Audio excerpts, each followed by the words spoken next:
Welcome, welcome, welcome back to Truth Quest. My name is Aaron Moriarty. I will be your host, and we're going to go on a quest for truth together. And today, friends, we have a special guest for you today, Louis Michael Rhinehart.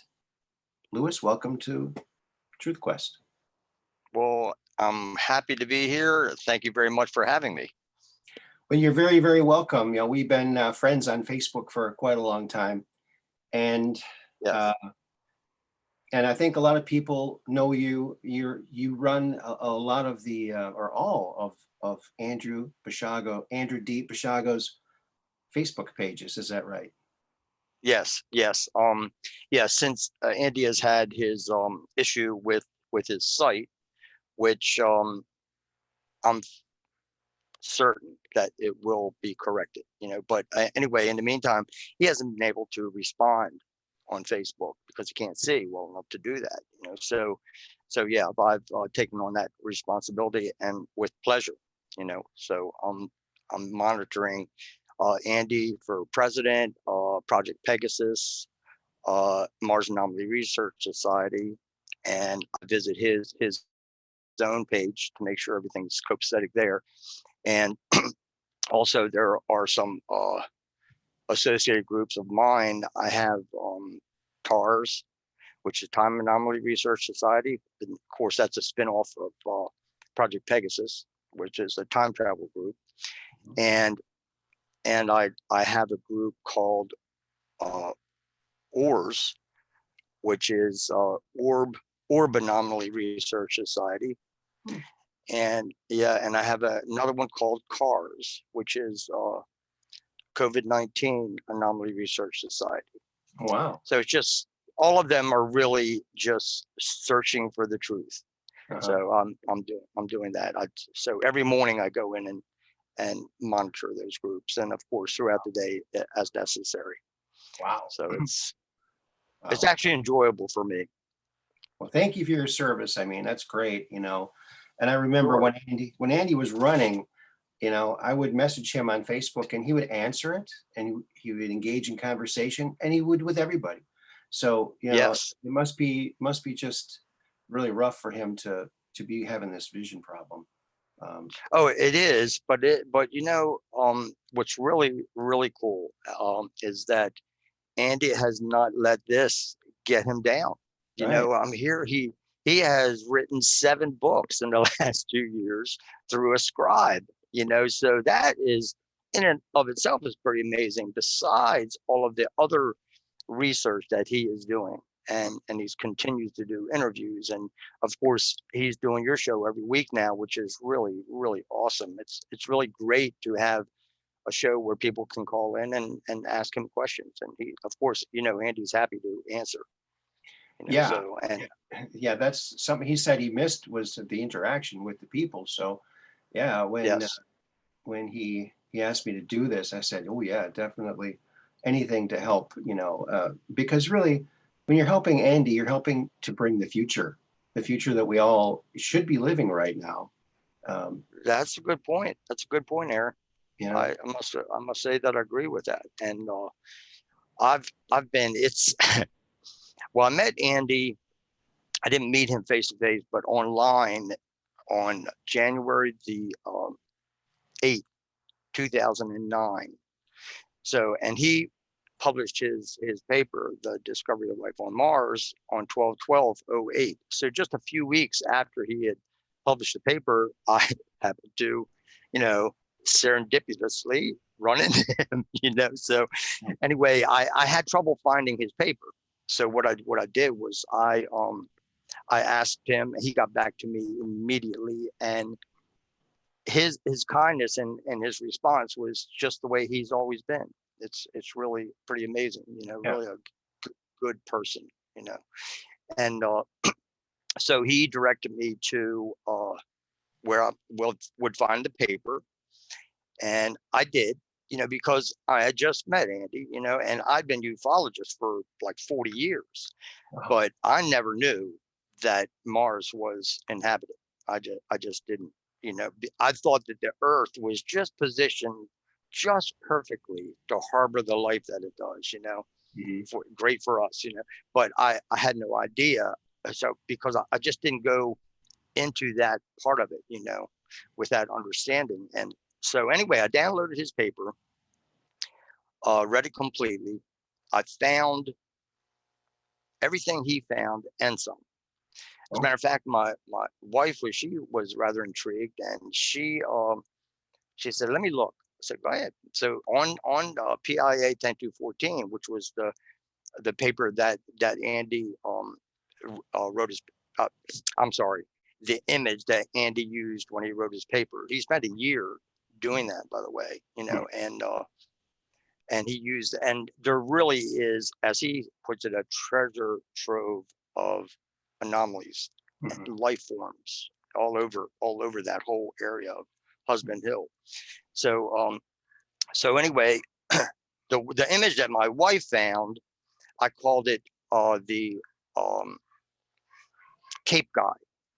But when I found out later that he is actually a one of the Martians, Homo Martis, or Mars man on Mars. Okay. So they're indigenous. They're part of the indigenous population that's there. And so anyway, I kept the name because it was my wife's discovery, and I just wanted to, keep it that way. So anyway, I started doing some. He said, "Well, maybe you can do some work and participate and send some images to Facebook, the Facebook group." And so I got really into it. I didn't just dabble in it. So after I finished that paper, I started downloading images, and I'm finding all kinds of stuff. And I was working with Andy and the late Ross Curley, who he was the VP of photo analyst for Mars. And I fortunately, I got to see Ross quite a bit because he came to 6 of my 7 Mars conferences. Wow. So that was pretty cool. And that's another thing that I have done now. This COVID thing caused us to not have one this past year, and but I am going to continue them. That is my intent, because I think it was important that I got them started. And it was really funny. The first one, Patricia Bullock Williams, she came to the meeting and she has T-shirts, and the T-shirts say the first Southeastern Annual Mars Conference. I'm like, oh no, I'm gonna have to keep these up.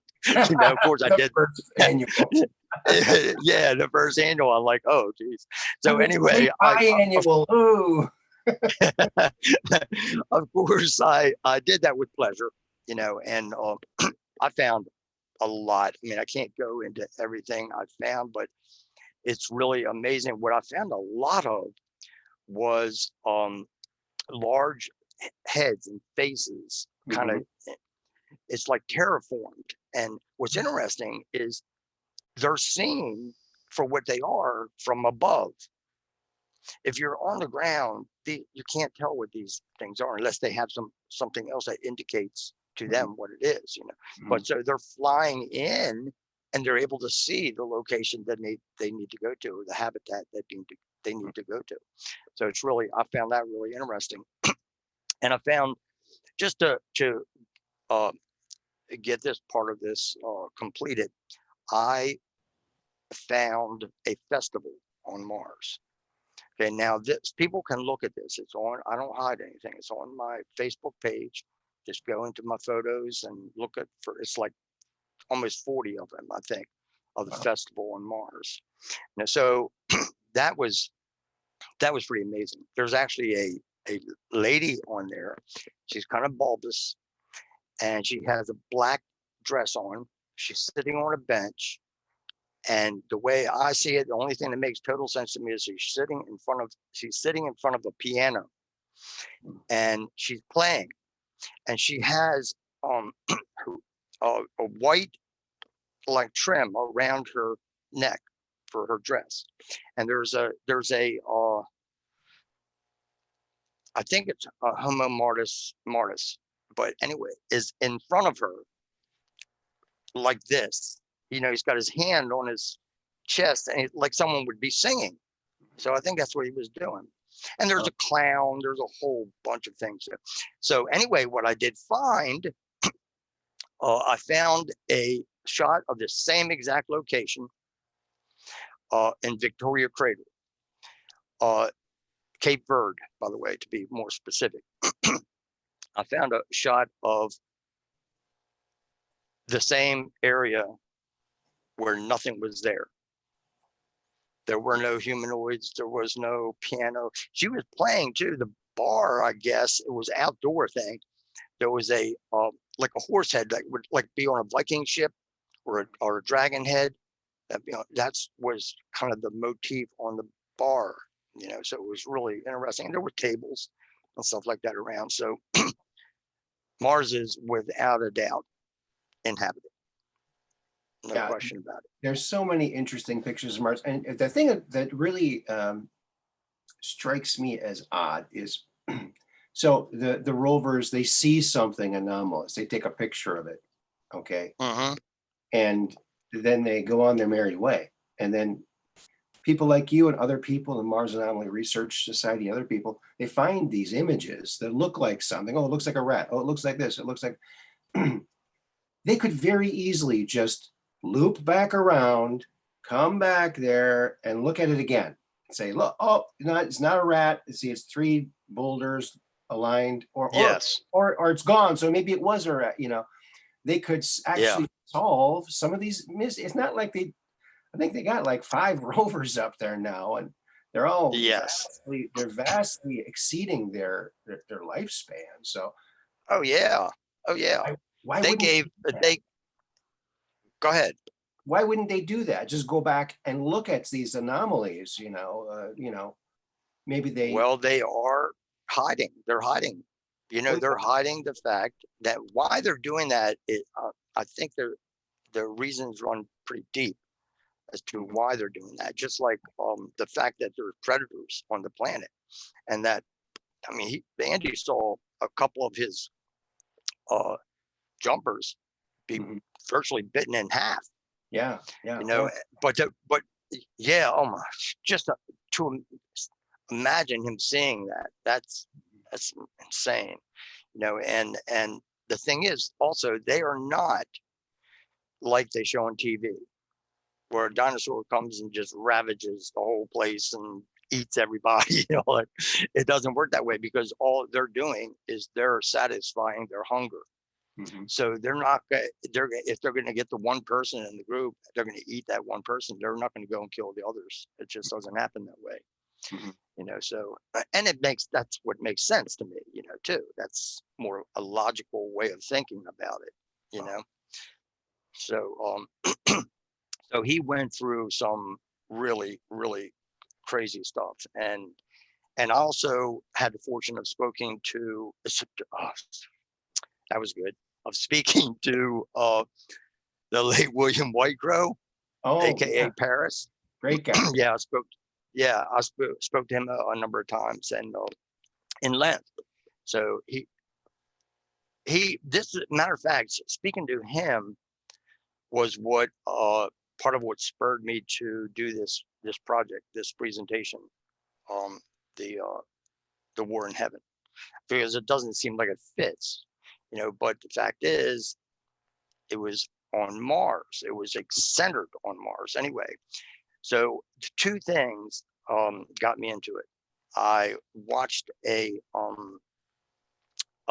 Farsight Institute of remote viewing. You know, I watched that. They remote viewed the War in Heaven. Wow. Okay. Now, what's really interesting is that the William Whitecrow time traveled a group back to Mars. He said it was about 15,000 years ago. And they had to leave. They had to get out because it was being pummeled, not only by meteors, but it was also being fired upon. I mean, it was a big war. And I've made it I made it my mission to kind of try to figure out what the heck actually happened. And, you know, the flood, the time of the flood, like originally Andy, you know, brought forth the idea that the explosion of the Villanova is what just about destroyed Mars and caused our flood and that kind of thing. But I and I used to think the same thing because I had um, no other reason or no other avenue that I could go down and find out what happened. Mhm. So uh, they did this project, and what actually let me go to the, let's see here. I can't remember the artist. You know, she's really super good. Arcane. Let's see. Can I still go to my? No, that's okay. Anyway, she did these beautiful pictures. I can't get to it. She uh did these beautiful pictures of Christ, and she gets inspiration. She started drawing when do you know who I'm talking of? Oh, that young girl, and she draws, Yes. paints these extremely detailed paintings Oh from my God. film Yes. references. Yes. Yeah, Yes. that's incredible. That is incredible. Yeah, it really is, you know. So she depict what heaven was, and so I decided that, you know, there couldn't be a war in heaven, in the heaven that everyone thinks of as being heaven. You know, like I've done a lot of work in near death experiences and studied it hard for years, you know, along with being a ufologist, and they report this beautiful scene. I mean, it's colors like you can't even describe, and so on and so forth, you know, and it's just beautiful. Wow. Well, to me, there can't be a war in that realm.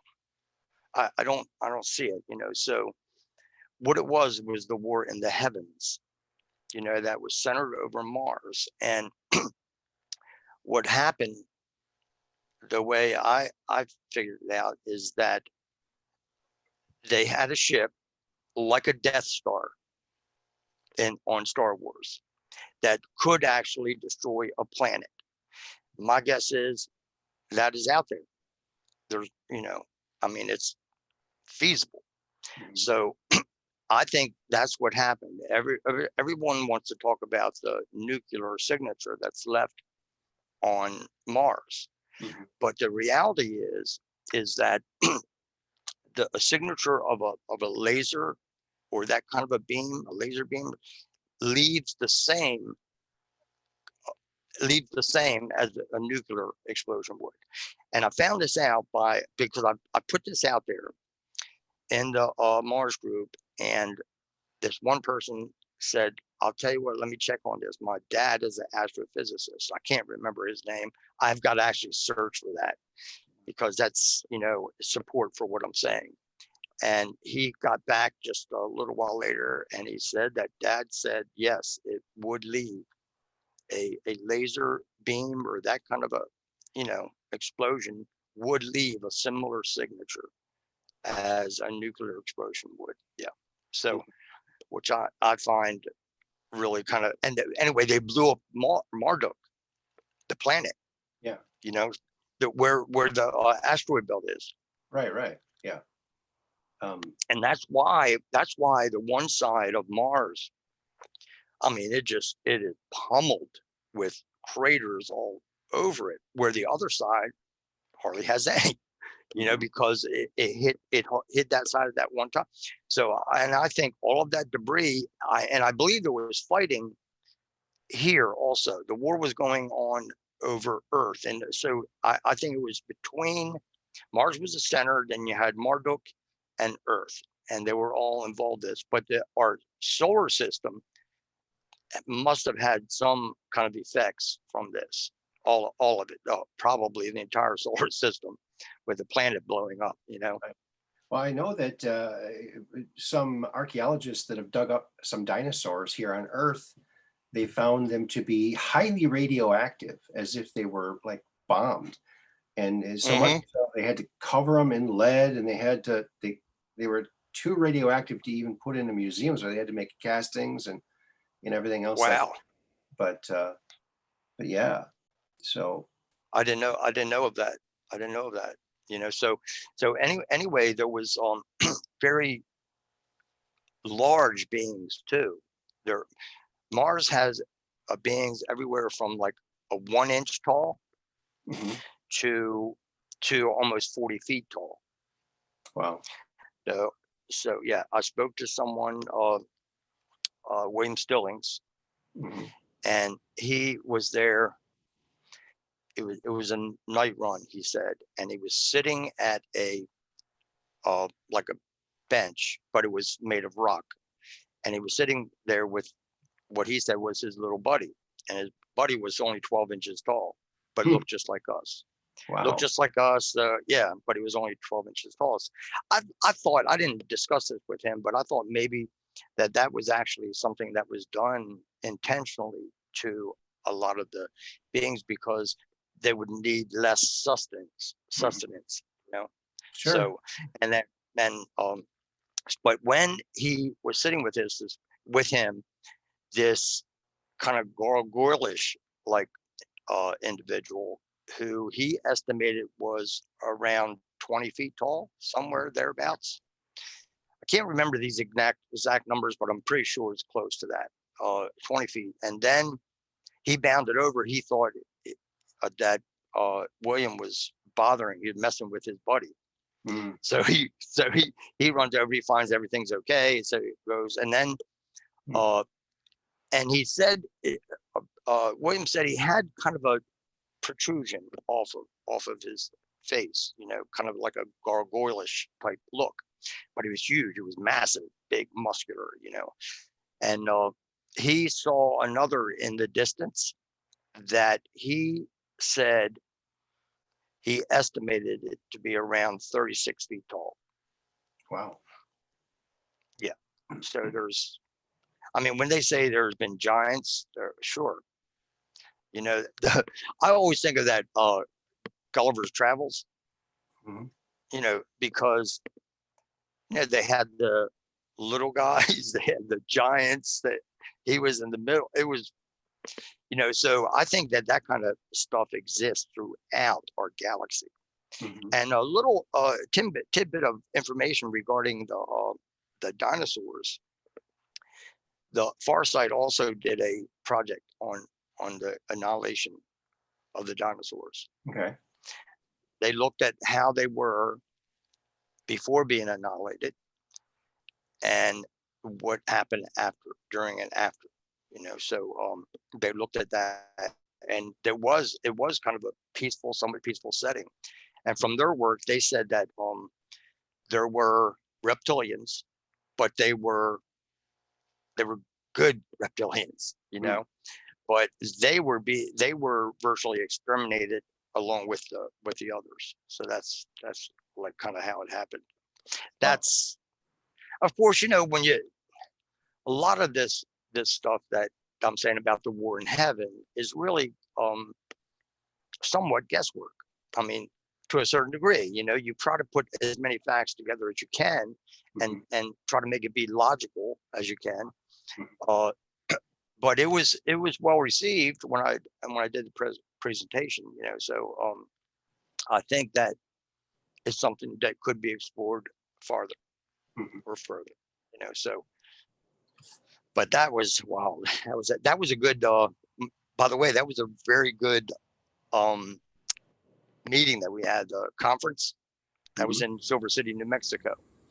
That's where I did that presentation, and it Interesting. was really wild. You'll find this really interesting. Is a couple of weeks before I left, I'd taken. I get a lot of shots of orbs and um, rods and all that kind of, and they're all over the place.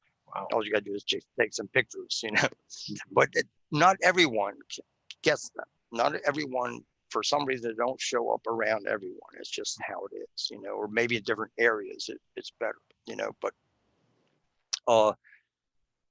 I got this picture. I didn't see anything except for the moon. I was taking a picture of the moon. And then I see something off to the left of the moon when I looked at the photograph, and it was a ship. And the ship was yellow, and it looked like kind of the shape of a peanut, part of bent a little bit, not straight. And then so I kept seeing that before I left. And then when I left, I was taking pictures out of the plane window. Mhm. And what do you think showed up in the photographs? A peanut-shaped ship? Yeah, yeah, No. a number of them. So anyway, my only conclusion was they were just making sure I was going to arrive okay, right?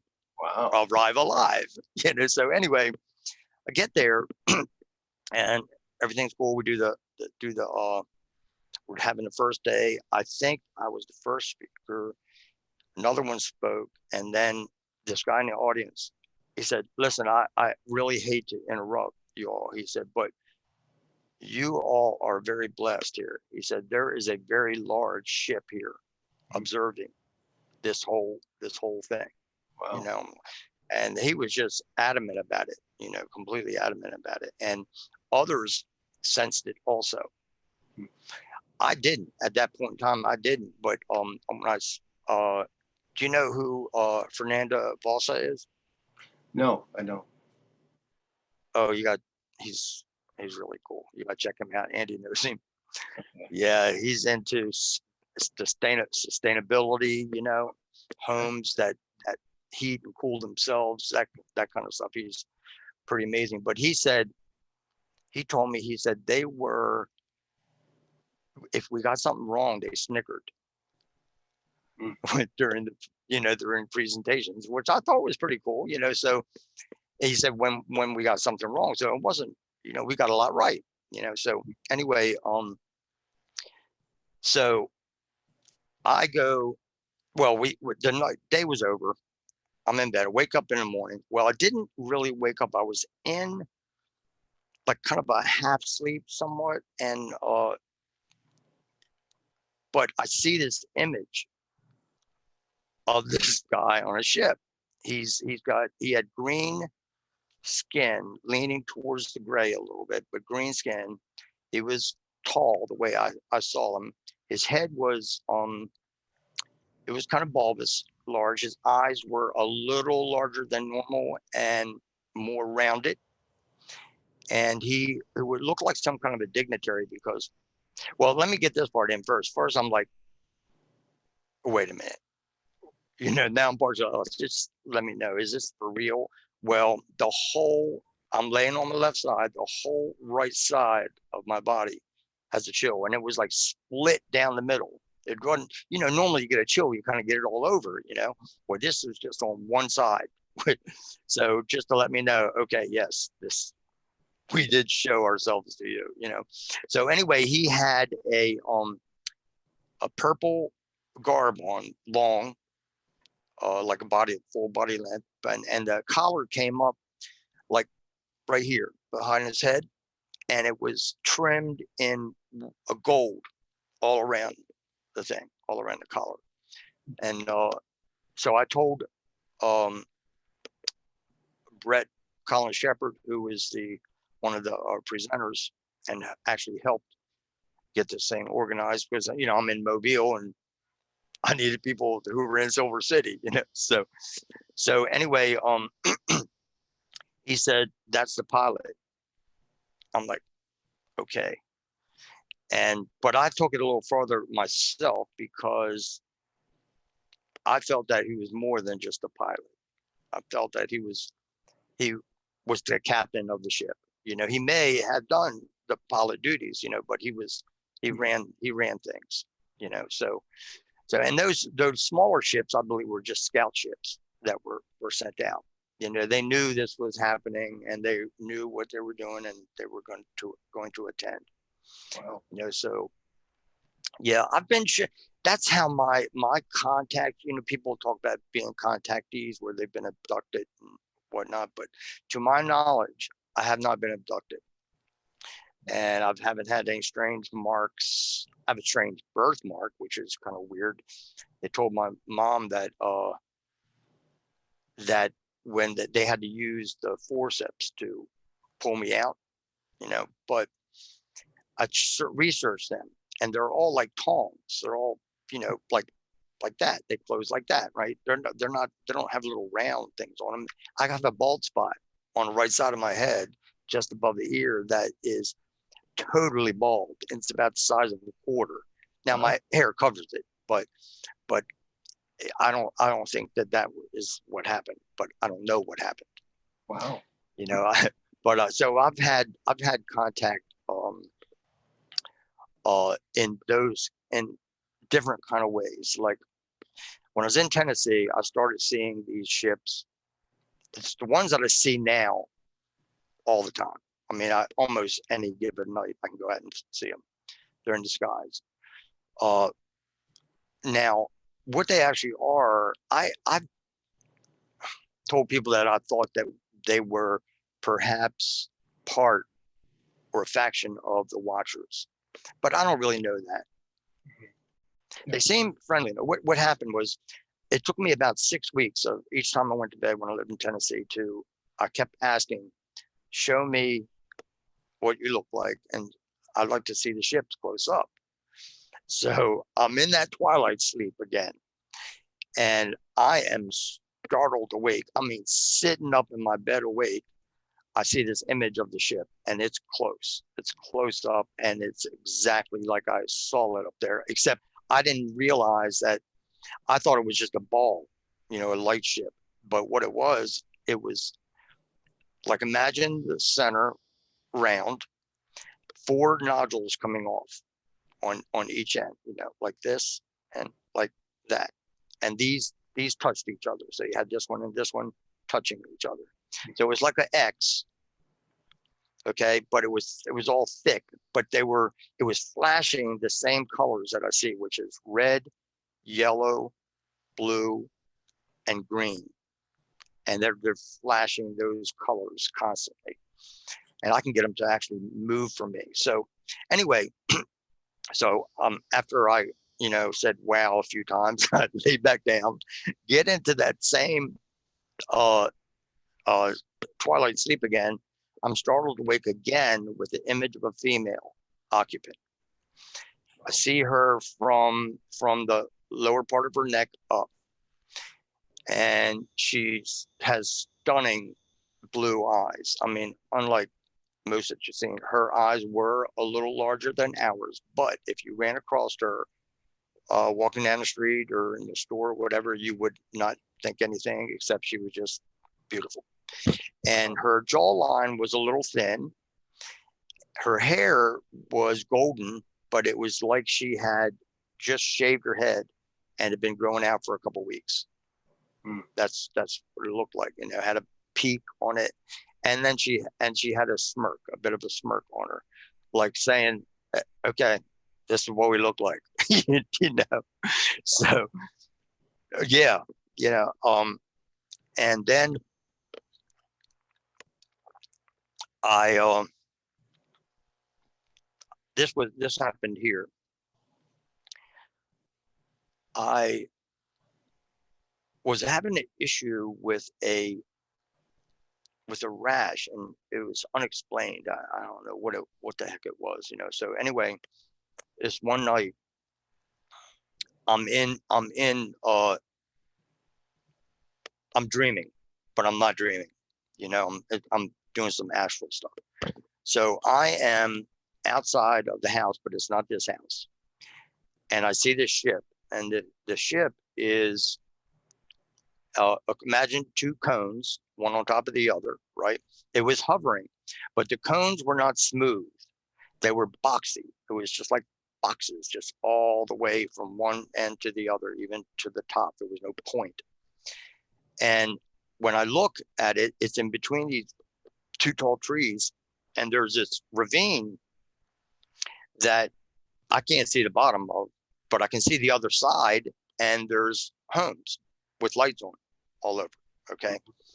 So uh, the next thing that happens is I am now in my kitchen. It had an island in it, but I wasn't here. I know it wasn't here because I know the position of the cabinets and that kind of thing. So here stands these two guys. I assume they're guys because they had full armor on. But what they reminded you of clearly is Transformers. That was the colors, like the beautiful, beautiful gold and blue and red. It was just, I mean, their uniforms were fantastic. And I would estimate them at, I'd say they were around 8 feet tall, maybe a little bit taller than that. And I must have known them. They must have known me because I was very excited to see them. I'm like, yeah. And I put my hands up like that to give them. Well, the one that raised his hands up, he had real fat hands. That's the only thing that wasn't covered. And he had 3 fingers and a thumb. And the hand was like, those brown work gloves that you see all the time. They're thin, but they're kind of work gloves. And that was the color of his hands. Only they had fur or fuzz or something on it, really long. So they had these furry hands, Wow. tall. And then I woke up, I got back. But that's the kind of contact that I have had, that Okay. kind of stuff, and of course I'm very open to it. So So thank you. You've been a ufologist. Now, I want to go back to Andy and the Mars connection because when he was younger, okay. his dad introduced him to these 2 or 3 men from Mars. Remember that story? Yes. Yep. And these were like bald. They had big chests. They had some kind of breathing apparatus on, so they could breathe their atmosphere or their own atmosphere. And they were excited to meet Andy. They wanted to meet him. And they're humans from Earth that were stuck on Mars when the catastrophe happened, the solar system catastrophe. And Yes. I guess at that time there was common trade between Earth and Mars, and Oh so yeah. stuck over there. Wow, imagine if they taught this stuff in history class, how popular history I was. know it. I know people would actually pay attention if they taught real history and the Yeah, truth, yeah. the real truth. It's just like them leaving Nikola Tesla out of the textbooks. I mean, what is up with that? That's I crazy. know. I never even heard of him in school. I never I, heard of him in school. I was You shocked know, about him. I was like, what? Oh, yeah, I know. Edison, I Edison, know. Edison every year, and then they never said anything else. I mean, Yeah, you yeah. know, I, all, all school was just repeated things. Okay, okay, and Columbus discovered yes, America, and yes, it's yes. the same thing every year. And boy, they could have been, they could have been showing, you know, a film from the chronovisor of the signing of the Absolutely. Declaration of Independence, famous battles, whatnot. Yes. Um, you know, And uh, see what really happened. yeah, and could go back and watch, a Buddy Holly concert or Elvis concert. Yeah, yeah, You know, yeah. And you could, and that's what the chronovisor is capable of. yeah, I've been for years now, um, mentioning how wonderful it would be to have a chronovisor library. yeah, yeah. Now that's to replace it. So instead of going to the book and reading about like you brought up the signing of the Declaration of Independence, Sure. you just dial it in and you see it in real time. You see it as it's happening, I think, and that is but amazing. I think for public consumption, I think you'd have to have like Andy said, he saw a filmed version of what they saw on the chronovisor because um, you don't want people looking back and seeing embarrassing things. You know, Right. Yes, it must be controlled. You don't want because you don't want to see what go Lincoln naked. yeah. You don't want to see. No, No, no, none of that. No. So no. you would have to have it defined. Yeah. But yeah, I mean, But for learning, can you imagine like going to an Omni theater and you're watching, you know, the Gettysburg speech, or anything from his, yeah, you know, or an, yes. or an old play from Roman times, I mean, I mean, how wonderful would that be? yeah, and Andy talks about they saw a film of the chronovisor, the crucifixion of Christ. So Yes. there's another thing that you know. Critical information they're holding back. It's like, this really happened. Here's proof. Let's Yeah. bring it out. Yeah. Um, And then, another thing, and it's been talked about by a few people, but there will no longer be any whodunits. right, You exactly. A know, court of law. so A court of law. yeah, yeah, I mean, it's like, what a deterrent. Yeah, we're going to give you one If last you chance know, to admit you did it, because we're going to show the crown. yeah, exactly. Now, do you want to fess up, or should Yeah, we just show this? Yeah, yeah. I mean, So wow. what a deterrent. Yeah, I know it. I know it. And And for those people who are very religious and think, oh, God's always watching. Well, yes, and so is the chronovisor. It's always yeah, watching. there you go. There you go. Another reason Mm, to live a virtuous life. To be a good person, because at any time they could go back and see, oh, he really didn't do this, he did that, right. but yeah, Yeah, it's you are right. If you And the thing is, what people don't realize actually is that their entire life, everything that has happened in their whole life is there forever. mhm, It's forever embedded in the quantum field. It's out yeah, there. It's never gonna go away, yeah, and can be tapped. And you're gonna see that. So from what I've heard described, and hundreds and hundreds of stories I've read, is that you not only do you understand why you did this, why you did that, but you'll actually feel what that other individual that you did something to felt. sure, You're gonna right, say, oh, and then you can be like, oh, that's why they did that. And and that's why we're here. We're here to learn and to grow, and it's like you alluded to, just we should all be living a Christic life, as Andy puts it, and I agree. We should be as kind to everyone as we possibly can, realizing that we don't die, that we continue on, and that's been going on for millennia, and just how it is.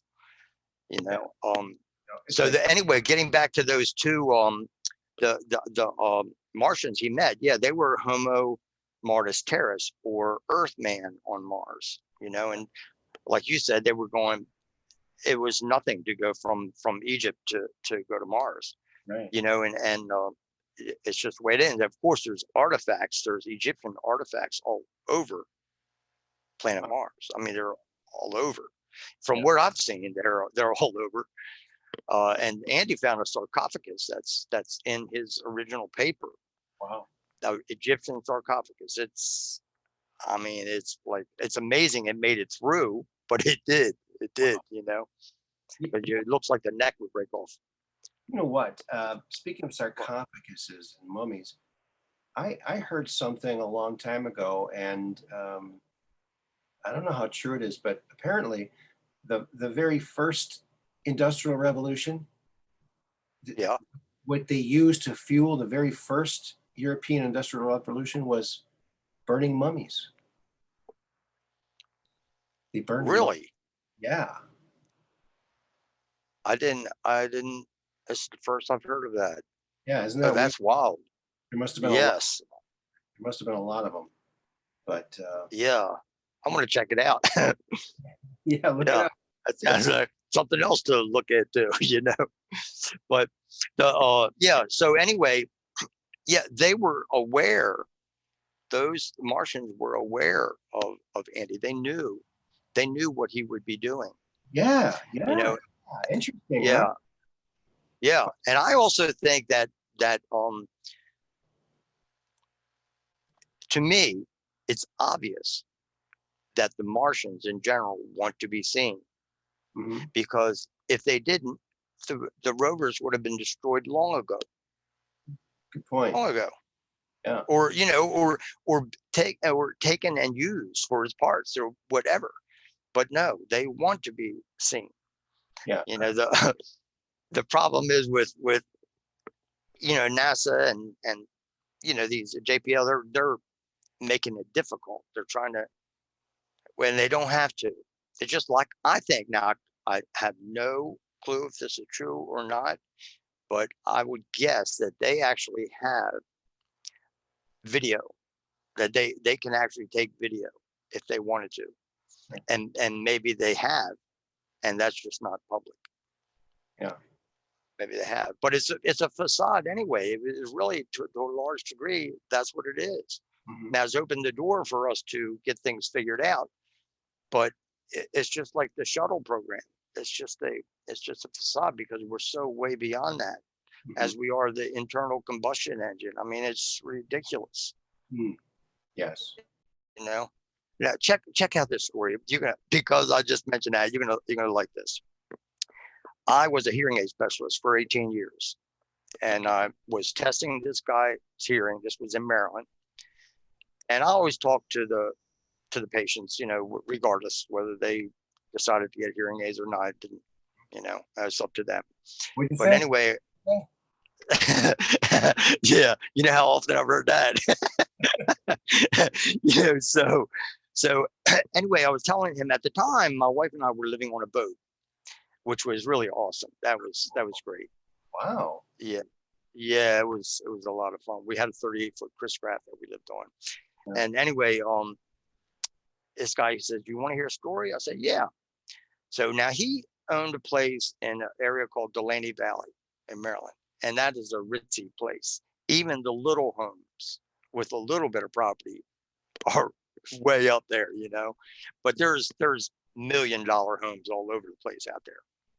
So anyhow, he farmed, and he installed electric engines in small airplanes, which I didn't even know that we did that. I didn't know it, you know. So he said him and 3 of his buddies, I think it was 3 of them, they took a Chevy, an old Chevy, and retrofitted it with an electric engine and an alternator or generator, either one, to keep the batteries charged. So they made it so, just like on a boat, you don't have to charge your batteries, because the engine's running charges the battery, you know. So anyway, they did this. They used 2 standard 12-volt batteries. They drove across country from Maryland to California and back. They didn't have to plug anything in. So who did this? And there's just this guy that tested his hearing. I'd have to do some research to find who it is, but yeah, this guy that I tested his hearing, and he was telling me this, and he had 0 reason to lie to me. None. No reason whatsoever. So when I asked, after I picked my jaw up from the floor, I said, "Well, why didn't you do something with that?" And he said, "We were afraid for our families." Isn't that sad? I understood. Yeah, it is sad. It is. Yeah. And I happened to be fortunate enough to, before I met him, read Tucker, the movie Tucker. Yeah. Great movie. Yeah. Great movie. And it's the case in point. It shows you how corrupt. It's companies are they're only out for self-preservation, and they don't care about innovation, or it's very sad. I mean, yeah. Well, let me touch on this one other thing, that this is associated to that kind of better energy or free energy, you know. So anyway, to finish up with the car thing, you know, I don't even want to buy a hybrid, because I know what can be done. You know, it really irks me. You know, it really does. I get beside myself. But anyhow, when I was in Tennessee, there was this guy. He's passed away since. His name was Lewis Cold Iron, and he went around the country with and did some archaeological work with someone, and he was a really good guy. And he said, and we started talking about free energy. He said, well, listen to this. So he had this friend of his who was probably didn't have too many friends. He was like an idiot savant. Mm-hmm. And he said he and Lewis had a trailer to work on, but it was way out in the woods, away from any electrical outlets or anything like that. So he brings a socket box, just the socket box. They plug in all of their tools out in the field, and it ran them all day just from that socket box. There was nothing in there except what he did. He told Lewis what he did. He was tapping into the carrier wave, because every signal has a carrier wave, and he was tapping into that. And he built a large unit for his home because he lived with his mom, that it could handle the what is it, 240 for the stove. Yeah, so that unit ran the stove. Wow. And the other ones, and he was, like I said, he was a little nutsy, right? He would put a 10-gallon hat on and walk up and down the streets in Columbia, Tennessee, switching the light off and on, right? And of course, everybody's thinking he's got battery or whatever in there, right? But he didn't have anything. It's just a socket box. Wow. And Lewis said, I'll try to go back there. His mom died and he had died, and I tried to go back to where they lived to see if there was like a trash pile out there, and I couldn't find anything. But Lewis said that he had them lined up throughout his house. He had a whole bunch of them. So he's found some way. He has, even though I did a little bit of work in electrical engineering, I don't know how he did it. I haven't played with it myself. But these kind of things are out there. So I've heard this too about negative energy. And so if you know something about electricity, negative energy is, and I don't know enough about it I don't remember. I just vaguely remember there's something interesting about it. Now you were also Andy's campaign manager for 2016. Yeah, pretty much, yes. What I did was I learned a lot through that. I mean, a heck of a lot. I learned how difficult it is to get electoral votes, and I mean, each state has different rules. It's crazy, and so I got I solicited the help of a number of people to run groups like Tennesseans for Andy, or Floridians for Andy, or so and so forth. And we did what we could, and he ended up, I think he got over 20,000 votes. Yeah, but of course that wasn't. He was number 6 at Powers for a while. What's that? He was number 6. It was a betting place in England. I think it's called Paddy Power. Oh yeah. I remember that. People. He was number 6 at one point. And then all of a sudden they trimmed all of them off but 3, and that was lost. But I thought, wow. I mean, he was ahead of John Kerry. He was way ahead of Scott Walker. And these are people who are well-known politicians. And I thought, wow. Yeah. So you guys did a great job. I mean, wow, that right there, number 6, the most likely to be president of the United States. I know, that's pretty darn good. Good. So, yeah, it went. We did the best we could. I mean, of course, you had some things that didn't happen because it wasn't time, or the effort really wasn't put into it. But because it's so convoluted, like you have to in Tennessee, if I remember this correctly, there's like 7 districts or something like that, and you have to have a signed they can't mail it to you. You have to go out to each of these areas and see the person, and let them sign everything in front of you. That, yeah, it's really, it's crazy. So it's hard to, it was very difficult for some. Then you have states that don't require anything, like Alabama for write-in. And this was what it was all about. I was researching how to, get a write-in candidate on the ballot. And that's what brought all of this craziness out. So he did get on the ballot I think in California. Yeah, as a Democrat. Yeah. Yes. So but I can't wait. I'm behind him 1,000%. You could be 1,000%. He's the only person really ever in my life that I've actually followed. Yeah, he's a super And, nice and so oh intelligent. man, The things he's super intelligent. and for all the exotic things that he has experienced, he's also kind of lived the same kind of normal life we all have. Absolutely. So Sure. We all have the mundanality that go on in our lives, that, those chores, or, taking out the trash. I mean, so on and so forth. Yeah, you're right. You're right. And, but he's very, very kind. And I can tell you that it's even gotten more so. He's committed. He's committed to living the yeah, best life he possibly can live. And he's doing that. yeah, he's doing And, great.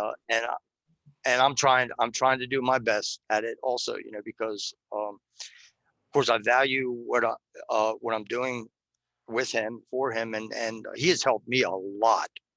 I mean, he's helped me to know what to do in these kind of settings. And when he first started correcting me when I was putting some stuff on Facebook, I welcomed it immediately. Sure. Because I want to do the right thing. I want to bring it out there in the form it should be brought out there. Yeah. And it's just like when I was talking about the war in heaven or on Mars. Well, to a large degree, it's kind of speculatory in nature. I mean, because do I know that? No. We need a chronovisor and we can find out. Yes. I wonder if the coronavirus would work on another planet, because as I understand it, and I might be totally wrong, but the Earth is, and the atmosphere is like a giant, like a magnetic recording, like magneto type, recording everything magnetically, just like magnetic recording. And also when the picture tube first came out for TVs, it was described, it's similar to the atmosphere of the Earth. So yeah. Yeah, it's an interesting thought.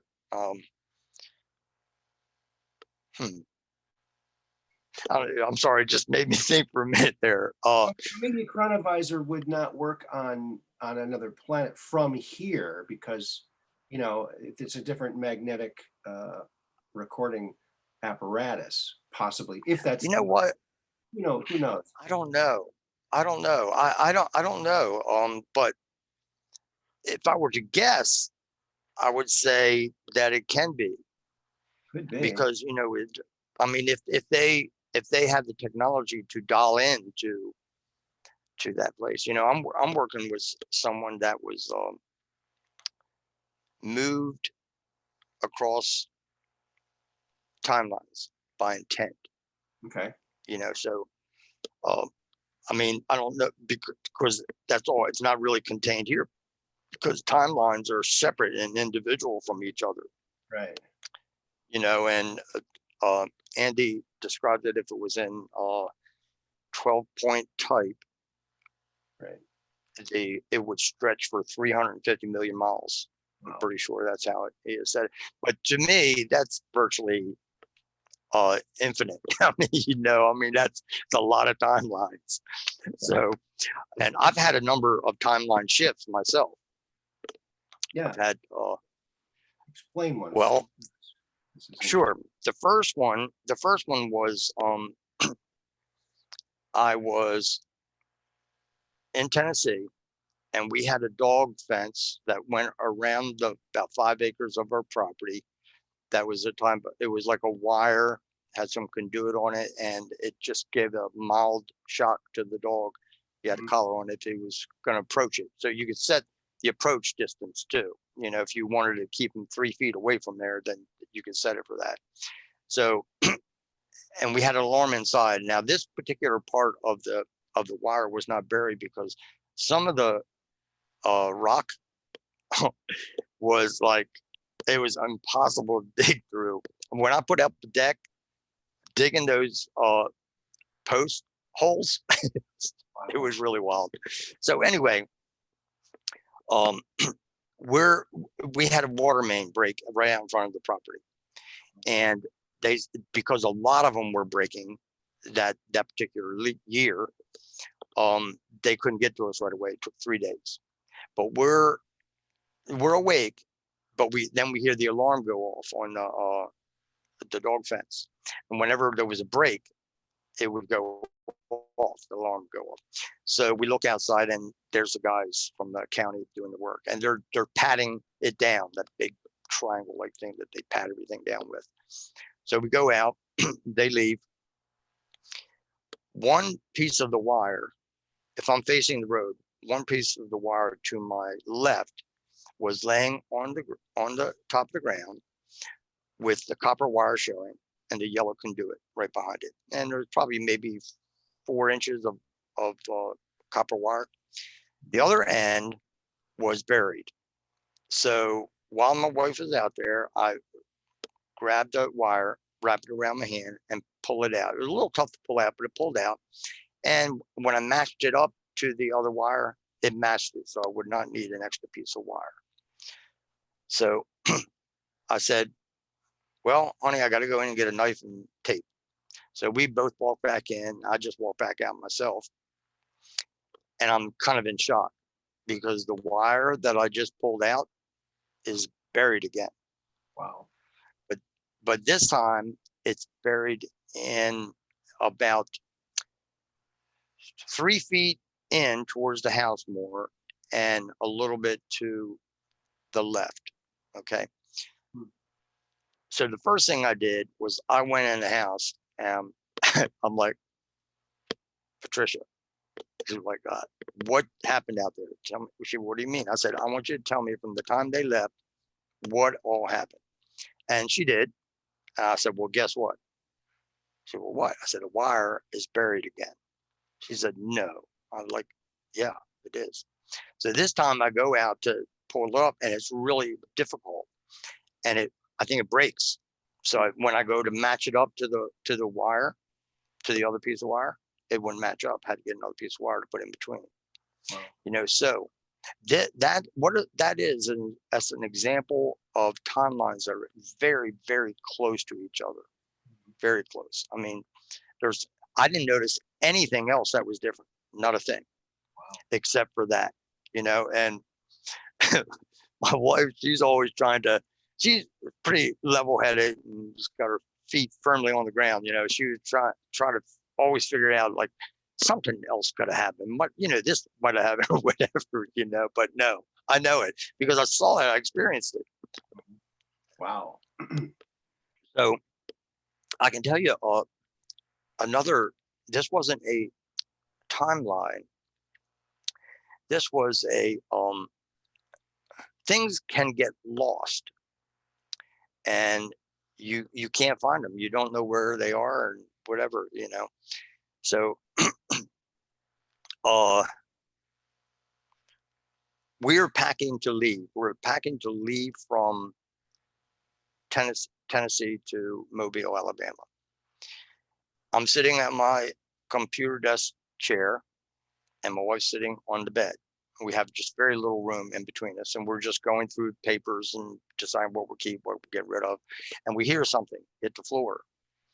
And I look down, and it's this green tipped match. Well, the people that were there before were smokers. We don't smoke, neither one of us, you know, and I've never used the green tip match. and one fell on the floor between us out of midair. Wow. Okay. So, yeah. Now, this kind of stuff happens. So this person dropped it, and it went into like another realm in between, the in between things. So that, because there's lots of those. But anyhow, I read this story a while before that, where this gentleman and his two young boys, 7 and 8, they were playing a game at their kitchen table, and a pencil rolled off, but then here it hit, and they're over looking for it, and they can't find it anywhere. Hmm. So when they are both, I think they were like 13 and 14, they're all sitting watching TV, and they hear something hit the floor in the kitchen. They go in there, and there's the pencil laying on the floor. Oh my. Yeah. So these things happen. Yeah, they happen. And most people, they don't even want to share this stuff because, man, people are going to think I'm nuts. You know? What time expired between it when it fell and when it actually hit? How much time? You mean when Yeah, how much time does how much years, but years. with the pencil, yeah, Wow. yeah, the pencil, where they were, when it first fell, they were 7 and 8, Wow. and then they were 13 and 14. I see. Okay, I got Yeah, you. yeah. So like 6 years later, and Now, so when this match was dropped, I don't know. We were there for 4 years. mhm, No, we didn't allow anyone to smoke in the house. So I don't know. Sometime before that is wow, when that match was dropped. So interesting. very strange. Um, Very strange. Brett Stillings talks about the fact that he's from a different timeline. Did you ever hear him say that? The timeline Um, no, he no. claimed, I saw an interview with him years ago, and he claimed that the timeline he's from, only one of the Twin Towers was hit by an airplane, and neither one of them fell.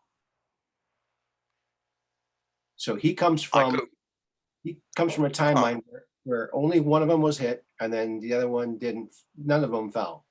So, and he's trying to get back to that timeline. Good luck with that. I mean, I don't know. Yeah, I mean, I would imagine, based on this case that I'm been on for 4 years, that the technology now exists where they can be timeline specific, and Oh, they have a lot more control now than they did, because they nixed the chronovisor probes as unreliable, because a good case in point was when Andy went back to try to see who shot Lincoln. right.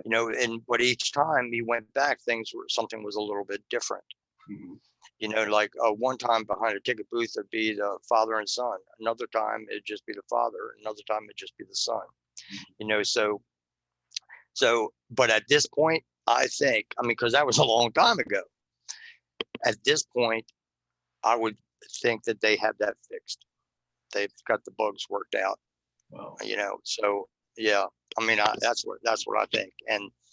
And based on this case that I'm working on, I think that it must be that, because, or else she wouldn't have been able to be moved like she's being punished. She was here 10 years before I met her, and I've been talking to her for 4. Okay. Yeah, so it's really horrible for her. It really is. She thinks that um everything's fake in this world. That's all pretend cartoons. It took me a long time to convince her otherwise. But because everything is so different. Just like when she left Manhattan, it was flooded. Manhattan was flooded. Really? Excuse me.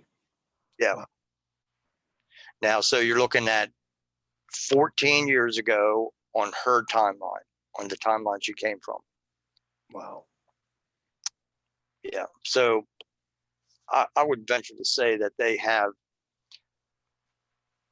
the chronovisor now well oiled and greased that they can do whatever they want now. You know, I would venture to say.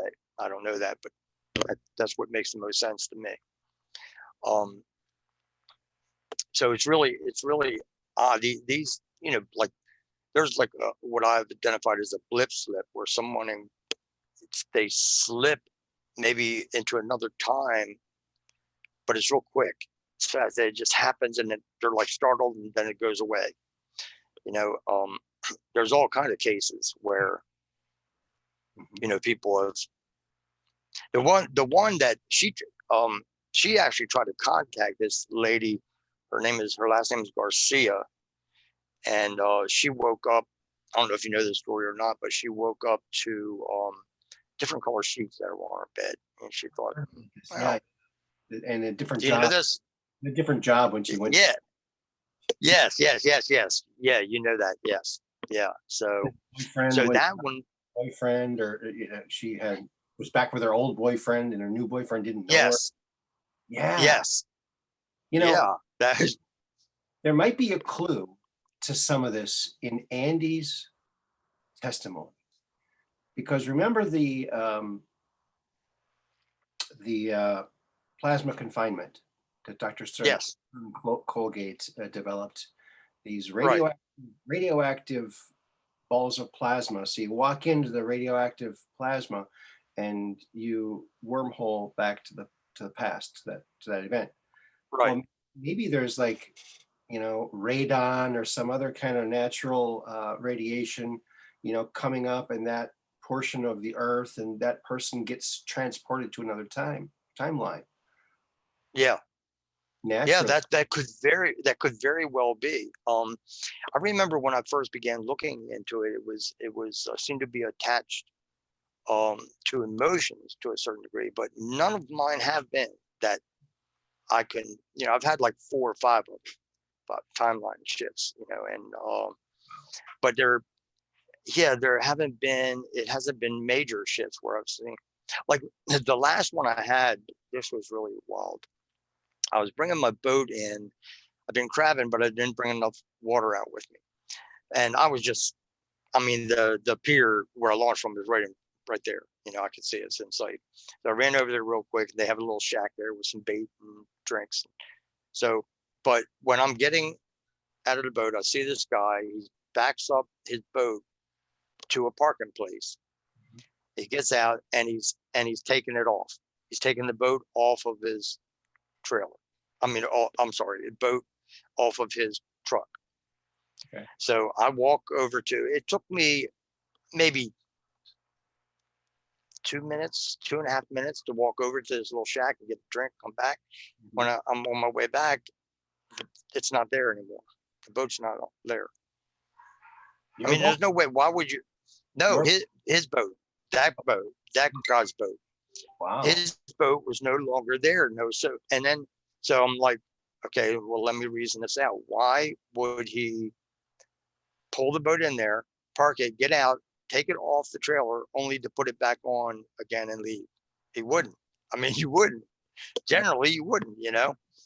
So, but he did, and that happened. That happened. So slight.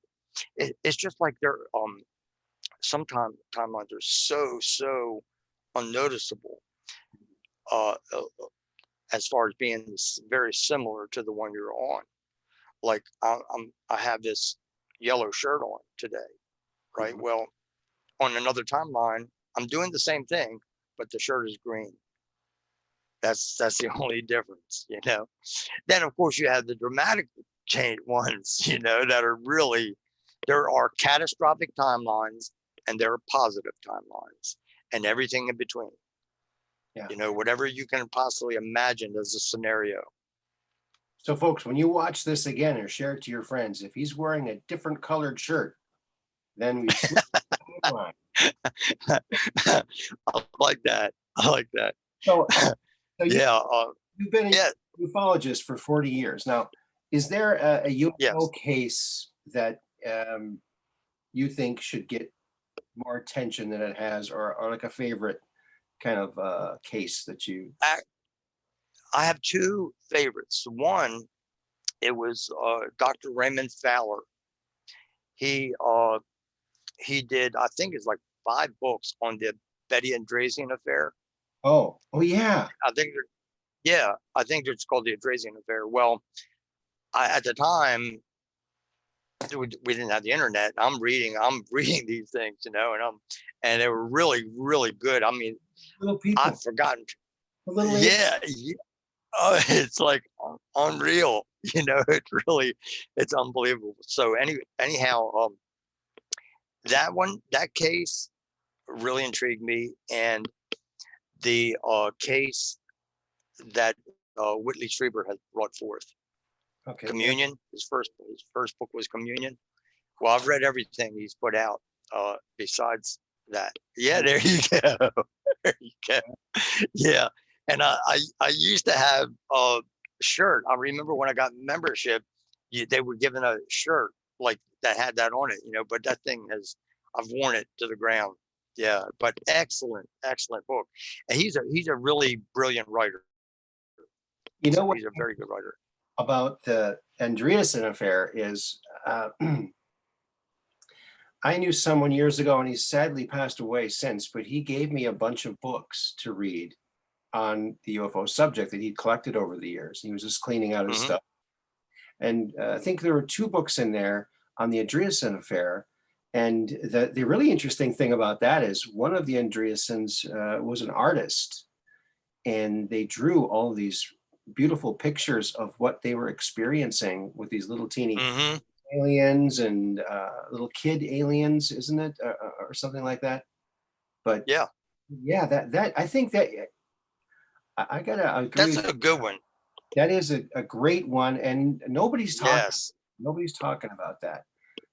I haven't heard anyone talking about it at all, and I wonder if it's a there's. shame. But I'd like to have one of those people on, see what they have to say.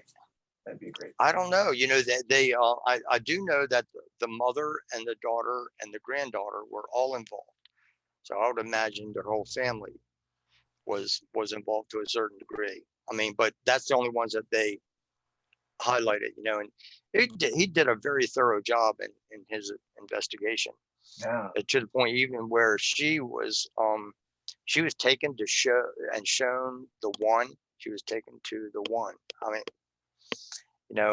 and she was also with 4 or 5 other beings in a circle, and they had a ball of light that they were moving back and forth between them with their minds. Wow. And she learned to do it. She was doing it, so I know that was I hadn't thought about that for a while. That's a really fascinating story. The whole thing, like I said, I couldn't wait to get my hands on the next book, So it was really good. Again, way before the internet. Yeah. There's a lot more disclosure happening in books than there is even on the internet, I think. There's so much. Yeah. So much in books. I've read so much. I've read tons and tons of books, but I was really super into it for probably 25 years at least, and 2 subjects, and they happen to go together: ufology and spirituality.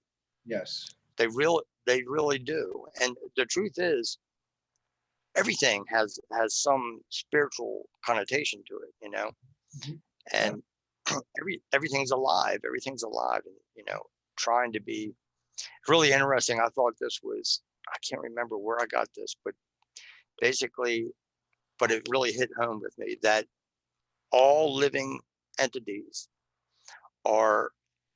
they want to become sentient, or if they're not already, and they want to become humanoid, because it seems like the humanoid body is the ideal body, and because the majority of the races out there, that's what they have: 2 arms, 2 legs, and a head.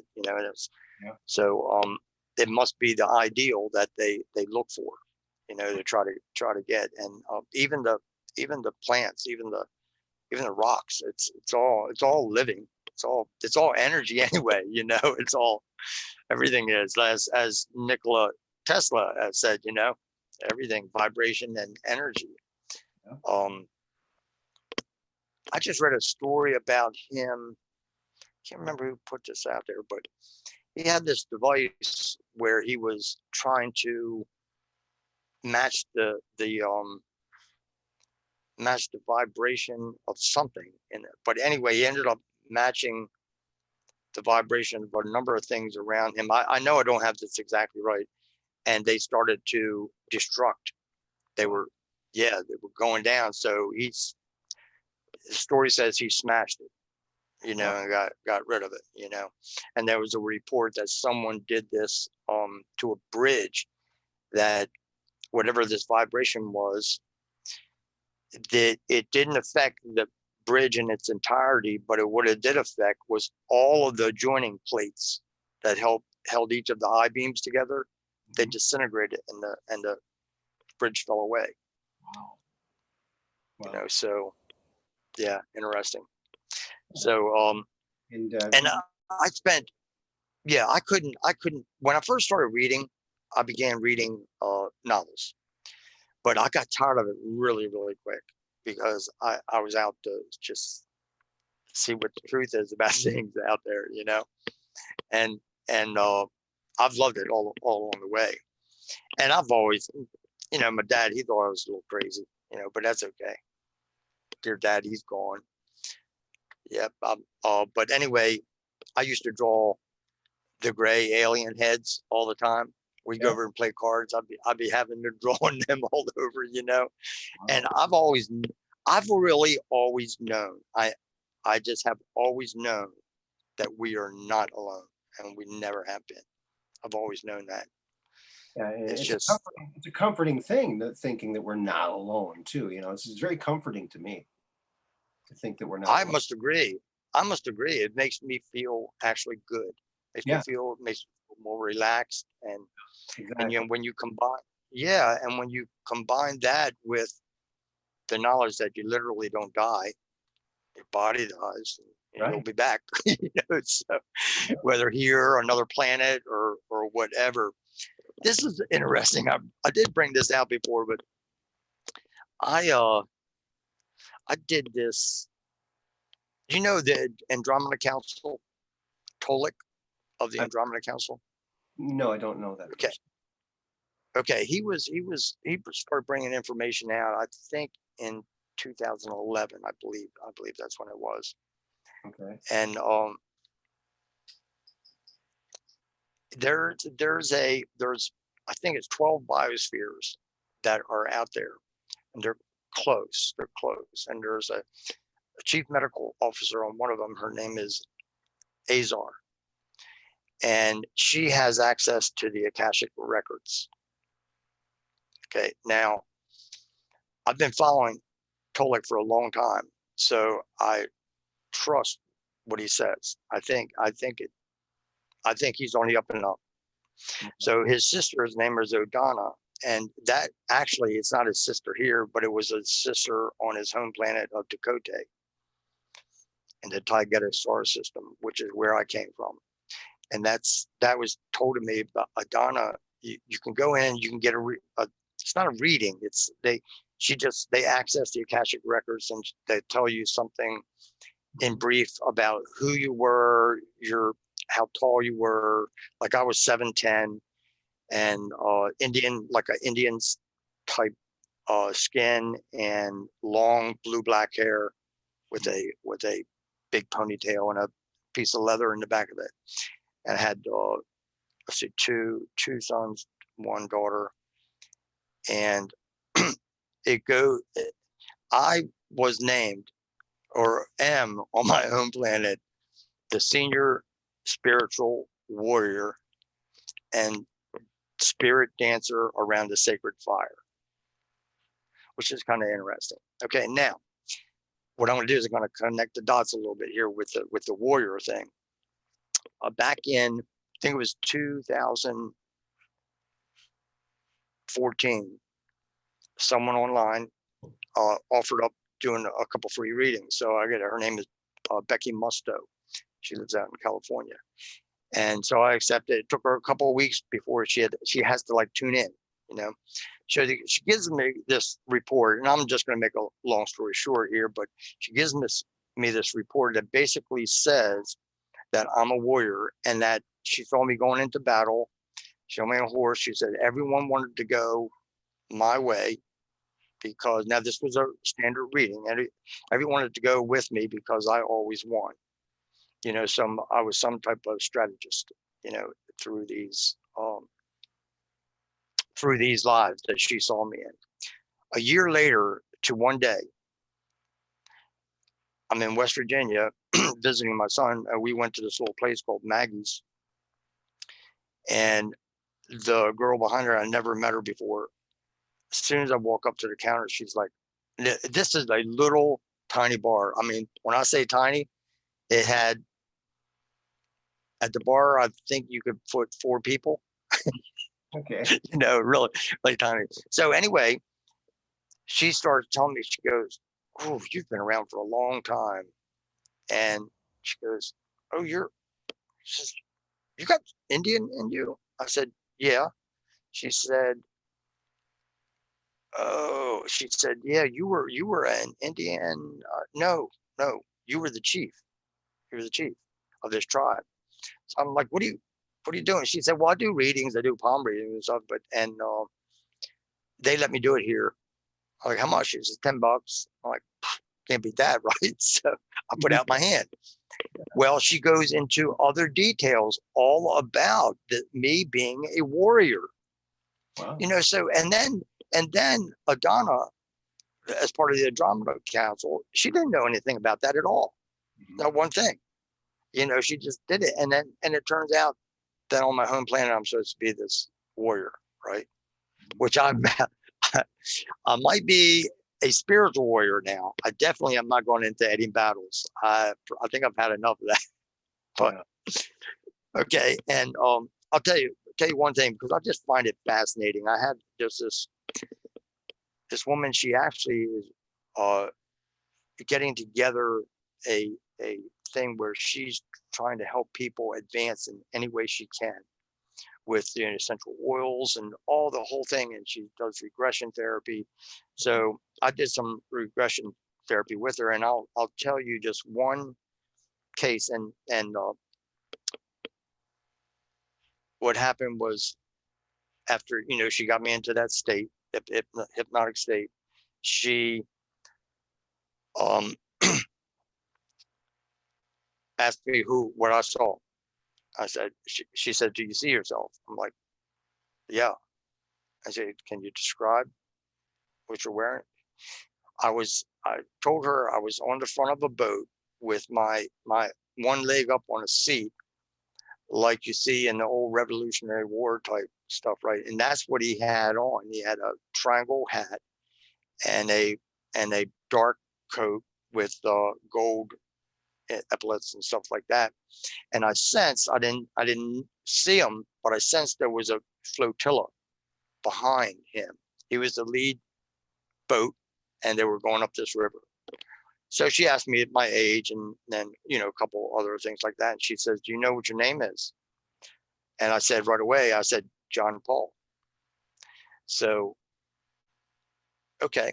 You know, so anyway, the next day, that happened on Wednesday. Thursday, I can't stand it anymore. I got to find out what's going on with this, right? So I look up John Paul, and it brings up John Paul Jones. And the story behind him is he was well liked in the Admiral's fleet, and, you know, that kind of thing, and in Europe. And he had someone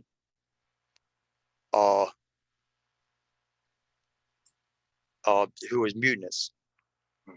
They became, yeah, they what is the word? I'm losing the word.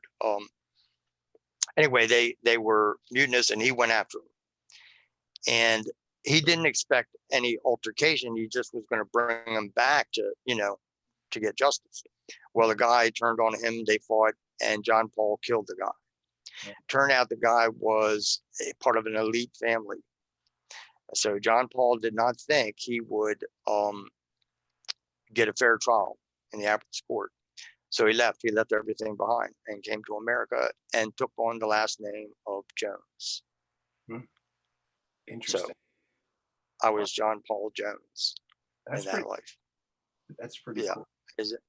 And the reason I feel certain about it is because I said my name was John Paul. And sure enough, that was his name. He actually wrote a letter to Benjamin Franklin to explain to him what had happened and, and why he had changed his name and that kind of stuff, So again, I identified myself as John Paul, and it made perfect sense after I read that. It was really, really wild. Yeah, she is very, very good. Very good. She's in Mobile here. And I've been kind of her guinea pig a little bit, but which is fine. I'm loving doing it, and I'm glad I can help her. She was at one of the Mars conferences and met Andy and talked with him for a while, and her and her daughter, Shannon, and just an awesome person. I mean, she's the type of person that you meet and you like them right away. It's just like there's nothing to not like, And she recently did some work for Andy and I, and of course she's going to get credit for that. I don't want to say what it was, but yeah, she's really cool. She's really cool. She's an awesome person. I used to get together with her before she really got into this, and just to talk. We just meet downtown Mobile for an hour or so and just talk, catch up on things. But yeah, so those things, past lives, we've all had them. Yeah, we've all had them, and we'll all have future lives. So it's just the way it is. It's just a matter of fact. And when you know that, like I was saying earlier, when you know that, and you get this overwhelming feeling of just, relief, and it feels good to realize that, and that therefore, you won't be caught up in any kind of fear, right. Because what is there to fear, Right. So. Yeah. So, and I don't. This is how it is with me. I don't care. I'm going to say what I have to say if I believe it to be the truth, and if it's something that I'm speculating about, then I'm going to say that also. Because I don't want to get things mixed as far as, like when I bring forward a story like the War in Heaven. Well, that's really, matter of fact, I think I had it introduced as a compilation of truth, speculation, and supposition. So anyway, do you have any questions that you can think of, or? Well, I think we're coming up to the end here. Just Okay.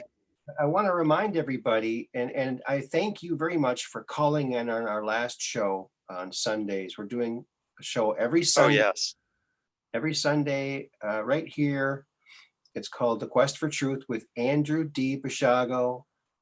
Of course, he's been in the Mars jump room. He's done teleportation, time travel. Call in and ask your questions. And that was so nice to hear from you the other day, Lewis. So thank you for calling in. I enjoyed that. Sure. That was great. And I really super appreciate what you're doing for Andy. And it's been a pleasure doing this with you. I really, really do appreciate it. My pleasure. My pleasure, for sure. Thank you again, Lewis. And remember, keep looking up, keep reaching for the stars, and peace in. Sounds wonderful. Thank you. Okay, you take care. All right. Bye-bye. Bye-bye.